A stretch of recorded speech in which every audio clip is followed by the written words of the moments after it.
Hello everyone. In today's video tutorial, I will show you how to uninstall any program on your computer. Free up your computer's memory by removing unnecessary programs. I will use two methods, using the Settings app and using Control Panel. Let's get started.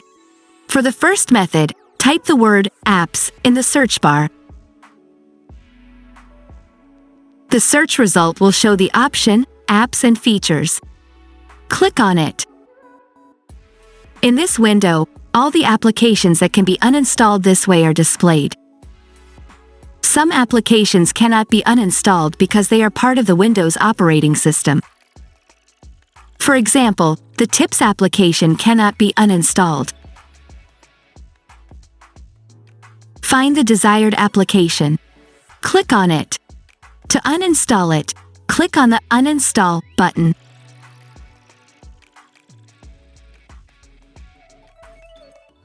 The uninstallation process is quick and successful.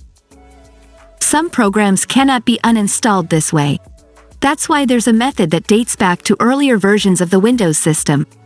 It's the method for uninstalling through the Control Panel. Click on the search bar and type Control Panel. Click on the result with the same name.